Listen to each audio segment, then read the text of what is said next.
Hi, how are you? Hope you are doing fine. This is Kushbu with another question of real numbers. This is question number 3, exercise 1.2 from NCERT, page number 11. Find HCF and LCM of the following pair of integers by applying the prime factorization method. So, हमें prime factorization method apply करके LCM और HCF find करना है.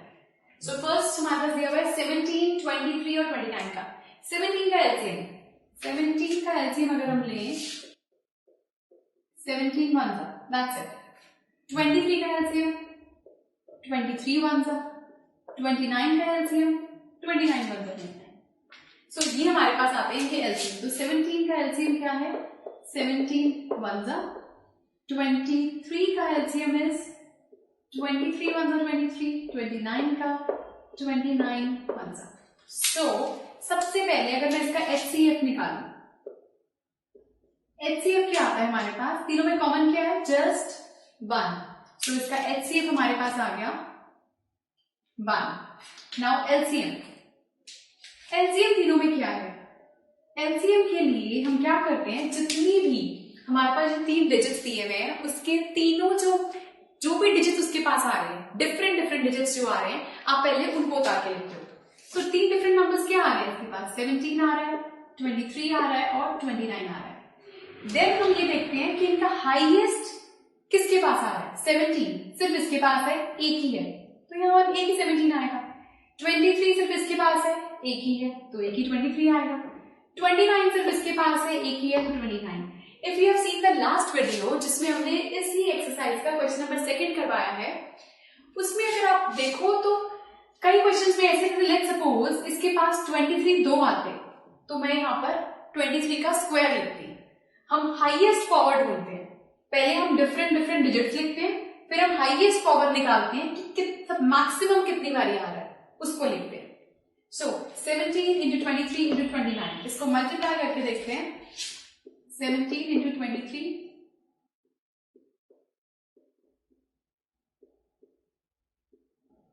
391 into 29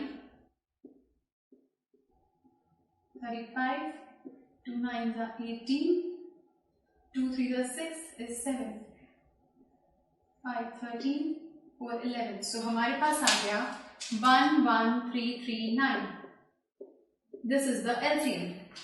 So LCM is 1, LCM is 11339. Now part number 3, which is 8, 9 and 25.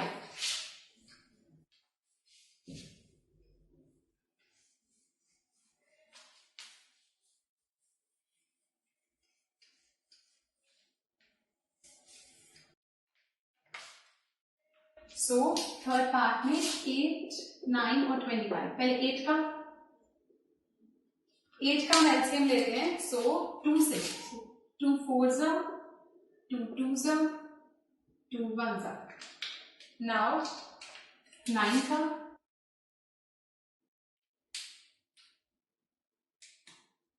3 3s are, 3 1s are.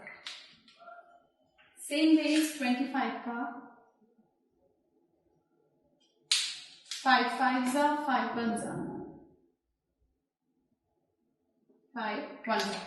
So हमारे पास ये numbers के लिए prime factorisation आ गई है. So 8 का प्राइम फैक्टराइजेशन था 2 into 2 into 2. 9 का प्राइम फैक्टराइजेशन 3 into 3 और 25 का प्राइम फैक्टराइजेशन 5 into 5. अब HCF क्या आता है हमारे पास? HCF हमारे पास आ रहा है, हमारे पास हाईएस्ट कॉमन क्या है इसमें? कुछ भी कॉमन नहीं है तीनों में, तो तीनों के पास 1 तो माना जाएगा. अगर कुछ भी कॉमन नहीं आता किसी चीज में तो 1 तो हर किसी के फैक्टर है. तो HCF हमारे पास आ गया 1.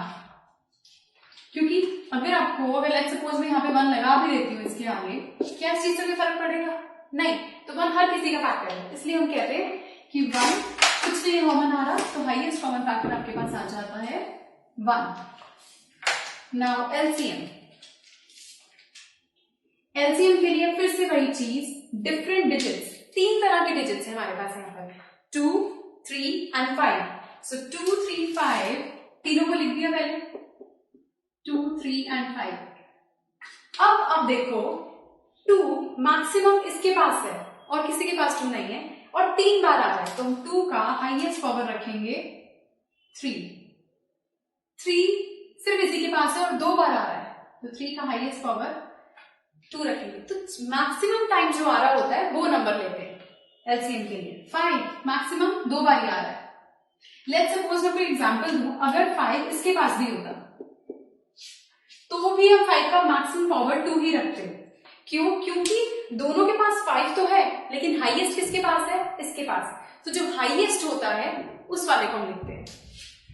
सो 5 का मैक्सिमम पावर आ गया यहां से 2।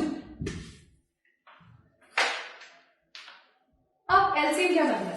2 का क्यूब इज 8, 3 का स्क्वायर इज 9, 5 का स्क्वायर इज 25।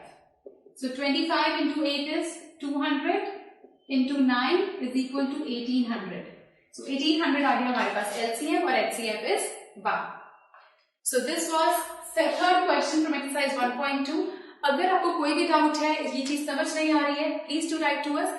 इसका जो लास्ट वीडियो अगर आप वो देखोगे इसके लिए, उसमें हमने बिगिनिंग से समझाया कि एलसीएम और एचसीएफ कैसे लिखना है। और अगर कोई भी डाउट हो, please to write to us and do watch the next video for some more questions. Good bye.